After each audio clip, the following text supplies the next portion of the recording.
Halo, udah. Halo, selamat pagi semuanya.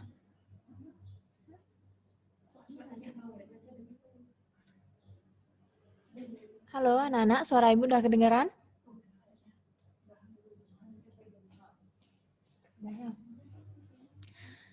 Oke, selamat pagi semuanya. Kembali lagi bertemu bersama ibu. Sebelumnya ibu mau bertanya, bagaimana kabar kalian? Masih semangat kah? Oke, baik. Sebelum kita mulai pembelajaran, ibu mau mengaturkan panganjali umat dulu ya. Om Swastiastu.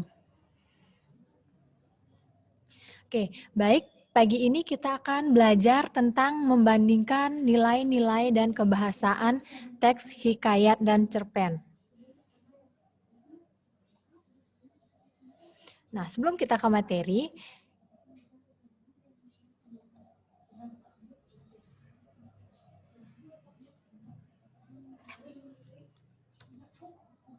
Ibu akan menyampaikan dulu indikator pembelajaran yang akan kita pelajari hari ini. Oke, yang pertama kita akan mempelajari dari indikator sikap dulu, yaitu menanamkan sikap tanggung jawab melalui kegiatan diskusi. Indikator yang kedua yaitu indikator pengetahuan. Yaitu kita akan mengidentifikasi karakteristik bahasa hikayat, membandingkan penggunaan bahasa dalam teks hikayat dan cerpen, dan membandingkan nilai-nilai dalam teks hikayat dan cerpen.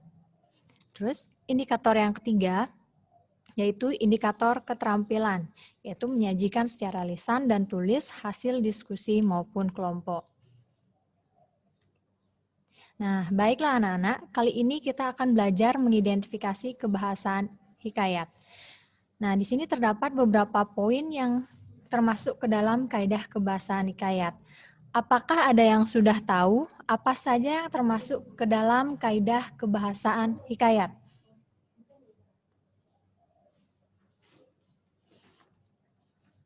Oke, ada yang sudah tahu apa saja poin dalam kaidah kebahasaan sebuah hikayat?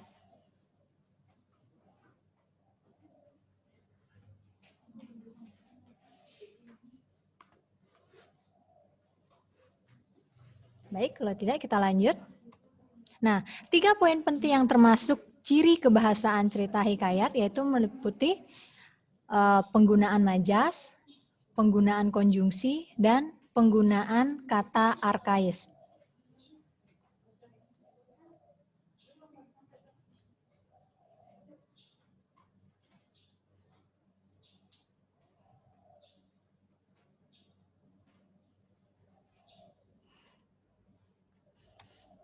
Nah, kemudian apakah kalian sudah tahu apa sajakah ciri-ciri kebahasaan dalam hikayat? Oke, ada yang tahu apa saja ciri-ciri kebahasaan dalam hikayat? Kalau ada yang bisa, silahkan angkat tangannya ya.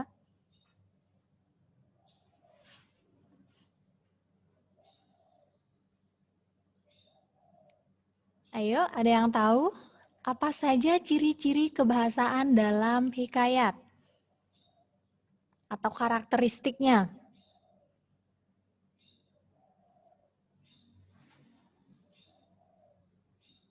Wah, semuanya masih bingung ya. Sebelumnya pernah membaca sebuah hikayat nggak? Tidak? Cerita rakyat? Dongeng? Pernah? Oke, kira-kira dongeng apa yang sering kalian baca? Biasanya ciri-ciri dongeng yang kalian baca itu seperti apa? Apakah bahasanya?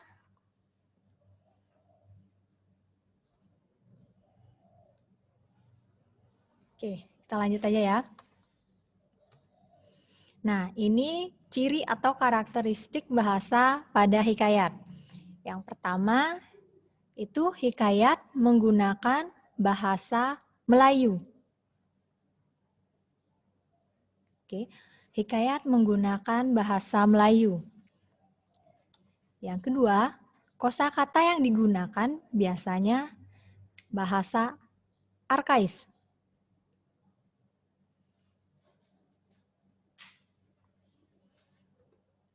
Yang ketiga, konjungsi cerita hikayat biasanya dimulai dengan kata Alkisah, sebermula, Arkian, Syahdan, Hatta, dan tersebutlah.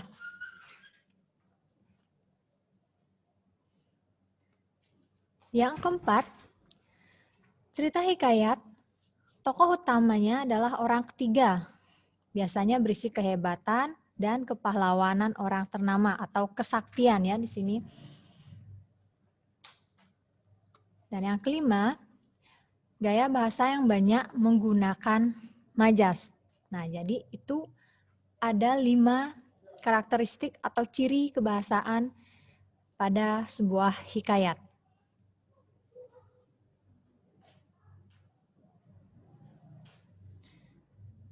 Oke, bagaimana anak-anak? Apakah masih semangat?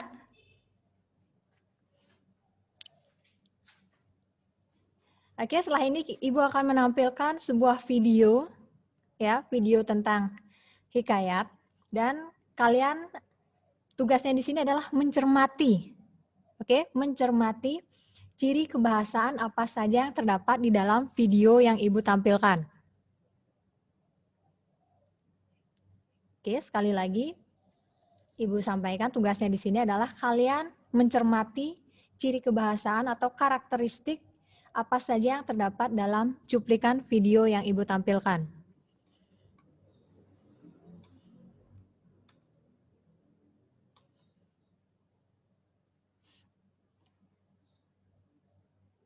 Oke, silakan diperhatikan.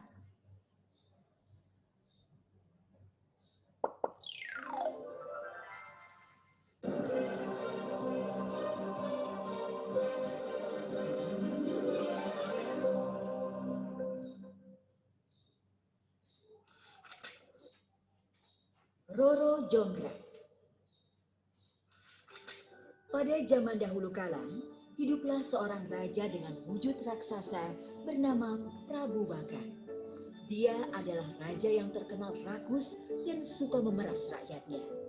Semua takut padanya. Dia memiliki seorang patih yang setia bernama Patih Kupala. Suatu hari, Prabu Baka memimpin penyerbuan ke kerajaan Pengging. Dia ingin menguasai kerajaan makmur dan subur itu. Perang pun tidak terhindarkan. Prabu Baka mengamuk dan memukul mundur pasukan kerajaan Pengging. Serbu! Serbu!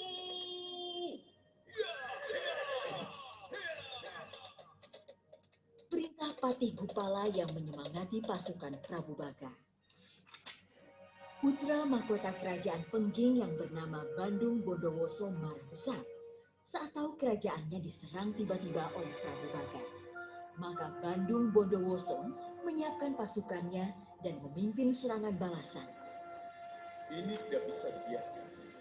Kita harus menyerang pasukan Prabu Baka. Serunya sambil mengacungkan pedangnya. Di tengah pertempuran, Bandung Bondowoso bertemu dengan Prabu Baka. Mereka bertarung dengan ganas, saling menyerang dan saling mengeluarkan jurus andalan mereka. Akhirnya, Bandung Bondowoso berhasil membunuh Prabu Baka. Pasukan Prabu Baka kocar-kacir saat tahu rajanya terbunuh. Patih Gupala memerintahkan mereka lari pulang ke kerajaan Baka.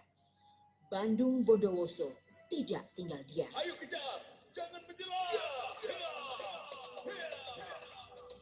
Bandung Bondowoso dan pasukannya terus mengejar musuh hingga ke kerajaan Baka. Pasukan Baka menyerah kalah. Bandung Bondowoso bisa masuk istana dengan leluasa. Alangkah terkejutnya dia karena bertemu putri cantik jelita di dalam istana. Wahai putri cantik, siapa kelana dirimu? Aku adalah putri Prabu Baka. Namaku Roro Jonggrang. Bandung Bondowoso tidak menyangka Prabu Baka yang berwujud raksasa ternyata memiliki putri cantik jelita. Dia langsung jatuh cinta kepada Roro Jonggrang. Bandung Bondowoso tidak bisa tidur memikirkan Roro Jonggrang. Akhirnya, Dia mengutarakan maksud hatinya pada putri cantik itu. Wahai Roro Jonggrang nan jelita, maukah kau menjadi istriku? Mendengar pinangan Bandung Bondowoso, Roro Jonggrang menjadi bingung. Dia takut kepada Bandung Bondowoso, namun dia tidak ingin menikah dengan orang yang telah membunuh ayahnya. Aku mau menikah denganmu, tapi kamu harus memenuhi 2 syarat. Aku ingin dibuatkan sumur Jala Tundra dan 1000 candi dalam waktu semalam. Bandung Bondowoso menyanggupi syarat Roro Jonggrang. Baiklah, aku sanggup melakukan itu semua. Dan aku bisa menikahimu, wahai putri cantik. Tanpa banyak membuang waktu, Bandung Bondowoso segera menggali tanah untuk membuat sumur Jala Tunda yang dalam. Hanya dalam waktu singkat, sumur itu sudah jadi. Roro Jonggrang gelisah dan berusaha memikirkan cara untuk mencelakakan Bandung Bondowoso. Bagaimana, Roro Jonggrang? Apakah sumurnya sesuai dengan keinginanmu? Roro Jonggrang tersenyum, lalu berkata, Bandung Bondowoso, maukah kamu masuk ke dalam untuk memeriksa sumur itu? Baiklah, aku akan memeriksanya. Bandung Bondowoso segera masuk ke dalam sumur. Saat Bandung Bondowoso masuk ke dalam sumur, Roro Jonggrang memerintahkan Pati Gupala dan pasukannya untuk menutup sumur itu dengan batu. Bandung Bondowoso tahu kalau dia ditipu dan marah besar. Hah?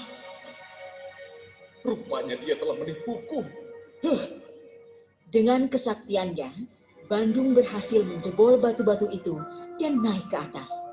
Roro Jonggrang terkejut karena Bandung masih hidup. Apakah kamu hendak menipuku, putri? Tanya Bandung Bondowoso. Roro Jonggrang tersenyum dan berusaha meredakan amarah Bandung Bondowoso. Syarat pertama sudah berhasil. Sekarang tinggal syarat kedua. Bangunlah 1000 candi untukku. Bandung Bondowoso tahu dia tidak akan mungkin membangun 1000 candi dengan kekuatannya sendiri. Akhirnya dia memanggil pasukan makhluk halus dan mengerahkannya untuk membangun candi. Ribuan makhluk halus datang dari segala penjuru arah. Mereka segera membangun candi-candi itu. Roro Jonggrang mulai gelisah sebab baru tengah malam, namun candi-candi itu sudah mulai berdiri. Bahkan tinggal sebuah saja. Bagaimana ini? Candinya sudah hampir selesai. Roro Jonggrang mendapat akal untuk menggagalkan usaha Bandung. Dia membangunkan seluruh perempuan di negerinya dan menyuruh mereka menunggu lesung. Mendengar suara lesung, ayam-ayam mengira hari telah pagi. Mereka pun berkokok dengan berani. Pasukan makhluk halus mengira hari telah pagi. Mereka pun segera berlari meninggalkan tempat itu. Bandung Bondowoso segera tahu kalau dia ditipu lagi. Kau telah menipuku lagi, Roro Jonggrang. Aku tidak bisa memaafkanmu. Kali ini dia tidak bisa menahan kemarahannya. Bahkan senyum Roro Jonggrang tidak bisa meredamnya. Kukutuk kamu jadi arca batu untuk menggantikan satu candi yang belum selesai. Dalam sekejap, Roro Jonggrang menjadi arca batu. Maka genaplah 1000 candi telah dibangun Bandung Bondowoso. Melihat Roro Jonggrang telah berubah menjadi arca, menyesallah Bandung Bondowoso. Dia menangisinya, namun nasi telah menjadi bubur. Bandung Bondowoso tidak bisa menarik kutukannya. Konon 1000 candi yang dibangun Bandung Bondowoso masih ada sampai sekarang dan berdiri di Yogyakarta. Namanya Candi Sewu yang berarti 1000 candi.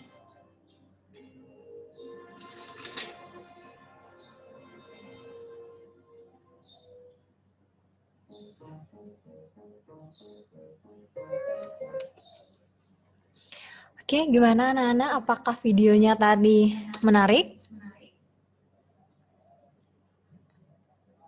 Oke, selanjutnya.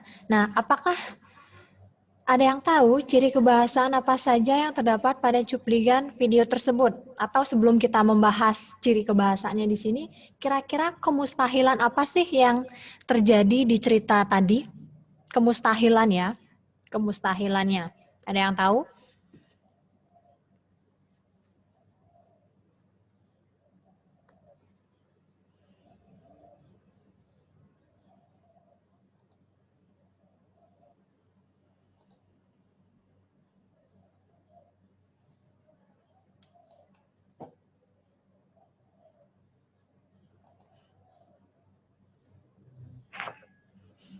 Silakan Nika Kedengaran, Dudiar Yantini. kedengaran Bu. Ya, kedengaran. Silakan. Kemustahilannya itu membangun 1000 candi dalam satu malam. Ya, Itu aja Bu. itu aja. Oke, yang lainnya. Kemustahilan apa yang terjadi lagi selain membangun 1000 candi?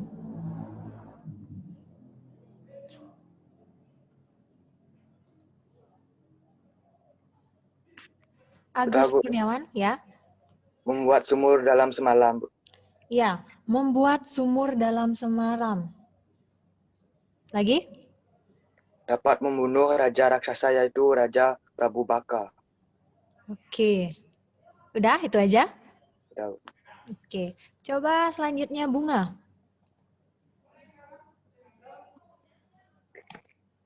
Oh, untuk mengutuk. Ya, kedengaran, Bu? Ya, sudah. Bunga, silakan. Kemustahilan apa? Kemustahilannya dapat mengutuk Dewi. Oke, dapat mengutuk atau mengubah orang menjadi batu. Ya. Iya. Oke, lagi? Itu aja? Dapat memanggil makhluk halus dari segala arah Ya, untuk membangun candi. benar. Itu ya, lagi satu, memanggil makhluk halus. Oke. Terima kasih ya semuanya. Nah, jadi itulah kemustahilan yang terjadi di dalam cerita tadi, yaitu yang pertama tadi membuat sumur, membangun 1000 candi, memanggil makhluk halus, dan mengubah seseorang atau mengutuk seseorang menjadi batu. Kalau kita pikirkan di zaman sekarang itu sangat mustahil sekali terjadi. Ya, tidak mungkin terjadi. Jangankan membangun 1000 candi, membangun 1 candi pun dalam 1 malam itu tidak mungkin. Ya, mustahil sekali. Baik, kita lanjut ke pertanyaannya. Ciri kebahasaan apa saja yang terdapat pada cuplikan video tersebut?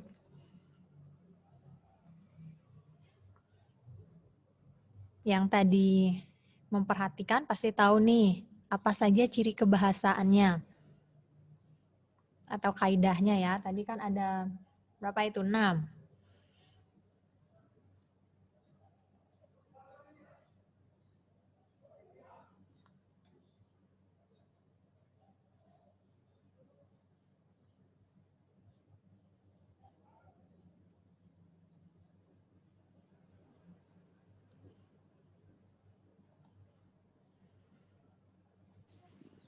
Udah kedengaran, Bu? Sudah? Udah kedengaran? Sudah? Karakteristik yang terdapat dalam cerita Roro Jonggrang yaitu yang pertama diawali dengan kata zaman dahulu atau terdapat kata konon. Yang kedua menceritakan kesaktian atau kehebatan seorang raja atau patih. Yang ketiga istana sentris atau cerita tersebut berkaitan dengan keluarga kerajaan. Itu aja, Bu. Ya, baik. Terima kasih Astiti. Ya, Bu. Baik, benar ya, itu apa tadi ciri kebahasaan apa saja yang terdapat dalam cuplikan videonya ya. Nah, baik, kita bahas lagi, lanjut.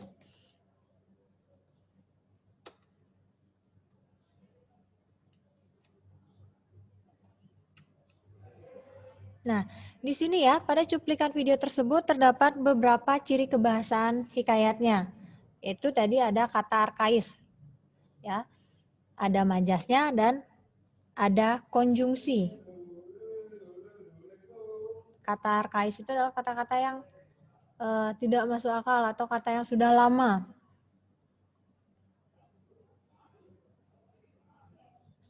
Nah, di sini Ibu akan memberikan contoh kata-kata arkaisnya. Ya.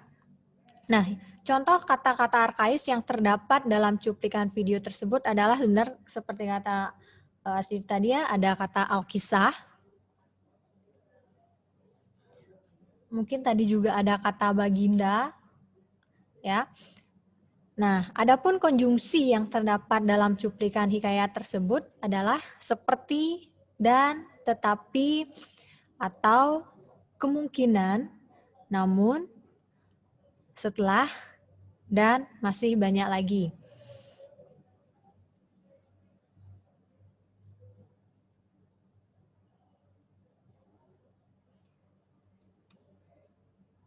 Oke, kita lanjut. Nah, di sini Ibu mau bertanya, apakah di sini sudah ada yang tahu apa saja yang dimaksud dengan majas, kata-kata arkais dan konjungsi? Nah, apakah sudah ada yang tahu apa yang dimaksud dengan majas, kata arkais dan konjungsi? Ada yang bisa menjelaskan?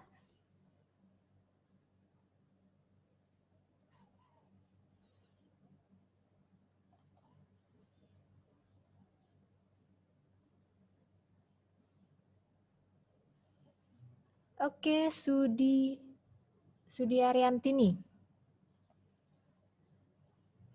Silakan. Majas itu adalah gaya bahasa. Ya, majas adalah gaya bahasa, benar. Kata arkais itu adalah kata yang berhubungan dengan masa dahulu atau berciri kuno, tidak lazim dipakai lagi. Sedangkan konjungsi itu penghubung kata. Ya, benar sekali ya apa yang dikatakan oleh Sudi Ariantini. Nah, kata arkais itu adalah kata yang kuno. Sedangkan majas itu adalah gaya bahasa. Dan konjungsi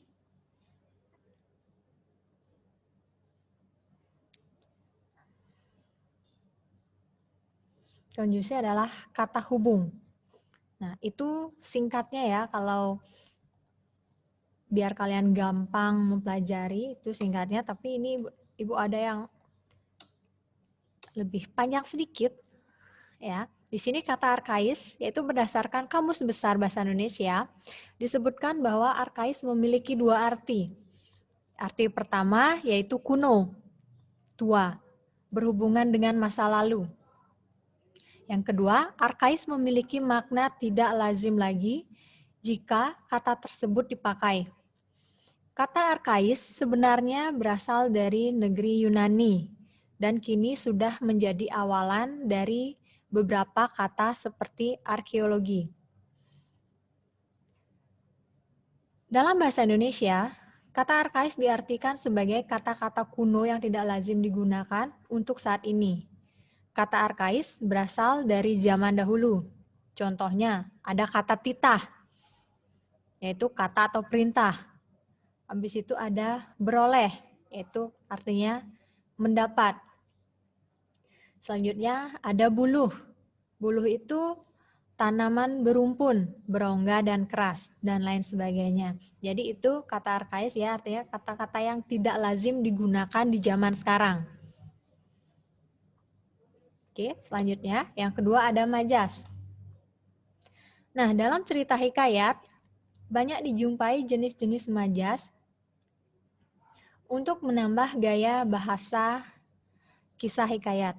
Misalnya, ada kata bagaimana, laksana, bak, seperti, dan juga majas-majas lainnya, seperti majas metafora, majas perbandingan, dan majas hiperbola. Oke, majas adalah bahasa kias dan indah yang digunakan untuk mempercantik susunan kalimat yang dipergunakan untuk tujuan menimbulkan kesan imajinatif serta mampu menciptakan efek-efek tertentu, baik itu melalui lisan atau tertulis untuk pembaca dan pendengarnya. Nah, secara garis besar, majas terdiri atas 4 macam majas, yang tiap-tiap macamnya terdiri dari beberapa jenis majas turunan. 4 jenis majas tersebut meliputi majas perbandingan, majas pertentangan, majas sindiran, dan majas penegasan. Baik, di sini kita akan bahas satu-satu dari 4 jenis majas tersebut. Kita bahas dari majas perbandingan dulu. Oke, di sini majas perbandingan. Majas perbandingan adalah kata-kata berkias yang menyatakan perbandingan untuk meningkatkan kesan dan pengaruhnya terhadap pendengar atau pembaca. Jika diperhatikan dari cara pengambilan perbandingannya, majas perbandingan terbagi atas majas asosiasi, majas metafora, majas personifikasi, majas alegori, majas simbolik, majas metonimia, majas sinekdot, dan majas simile.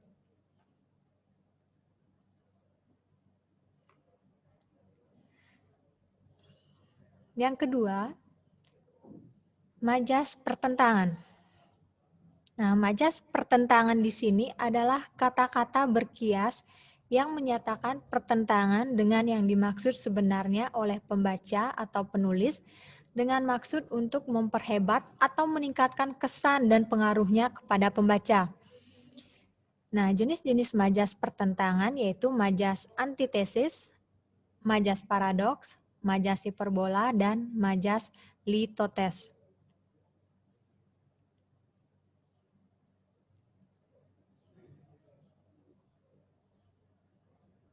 Oke, yang ketiga, majas sindiran. Nah, majas sindiran di sini adalah kata-kata berkias yang bertujuan untuk menyatakan sindiran untuk meningkatkan kesan dan pengaruhnya terhadap pendengar atau pembaca. Nah, majas ini memiliki untuk mengubah perilaku seseorang. Nah, majas sindiran dibagi menjadi majas ironi, majas sinisme, dan majas sarkasme.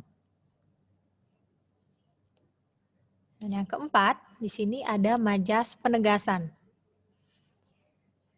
Majas penegasan adalah kata-kata berkias yang menyatakan penegasan untuk meningkatkan kesan dan pengaruhnya terhadap pendengar atau pembaca. Nah, majas penegasan terdiri atas 7 bentuk, yaitu majas pleonasme, majas repetisi, majas paralelisme, majas tautologi, majas klimaks, majas antiklimaks, dan majas retoris. Nah, itu ada 4 jenis majas ya. Jadi ada 4, ada perbandingan, majas pertentangan, majas sindiran, dan majas penegasan. Oke, baik, kita lanjut yang kedua.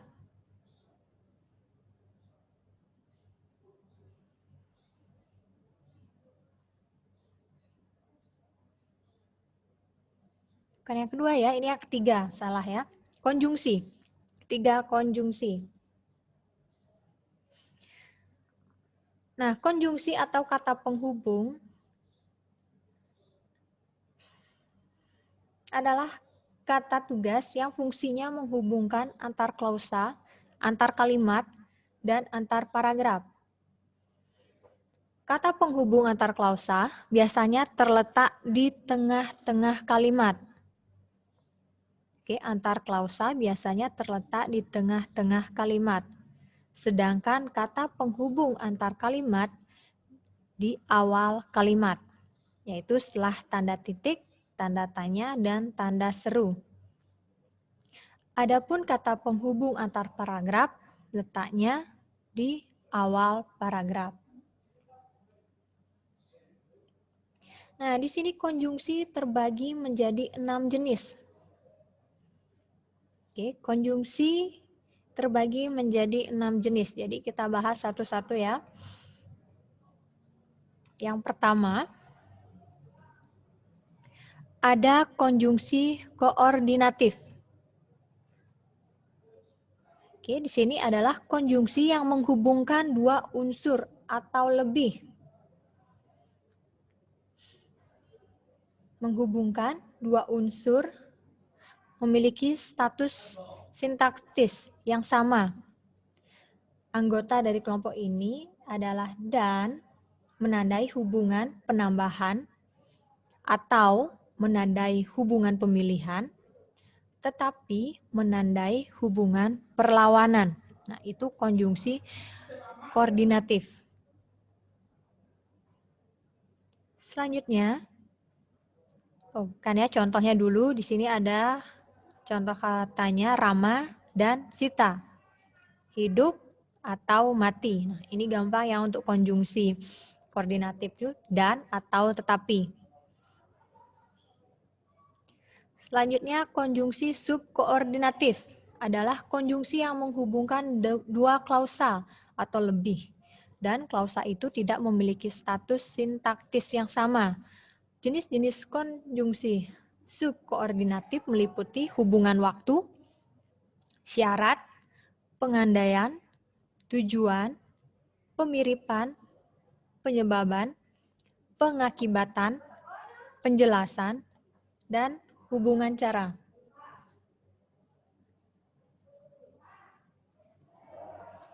Udah, lanjut. Yang ketiga, konjungsi korelasi.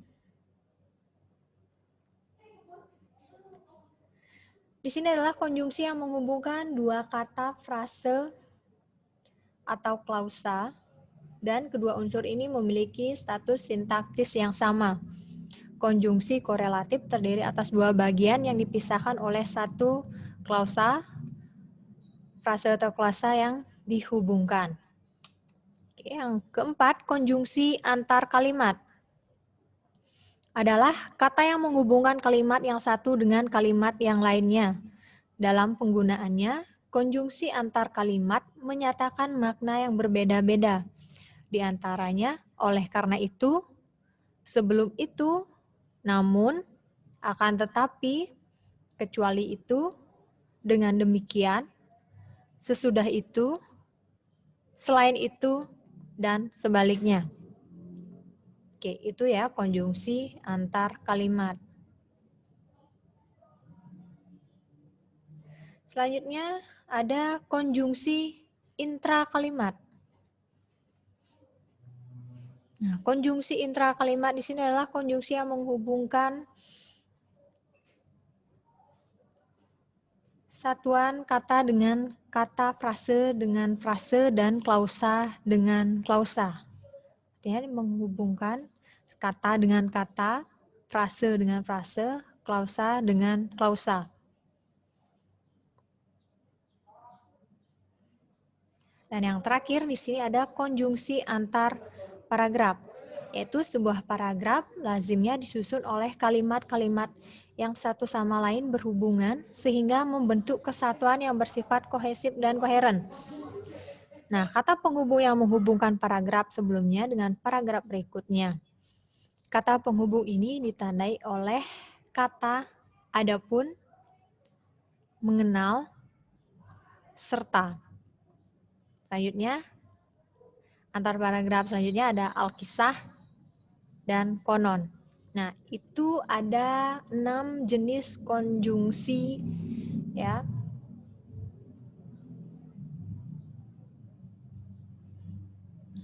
Baik, sampai di sana. Oke, baik. Berarti materi kita sampai di sini dulu. Karena waktunya sudah habis.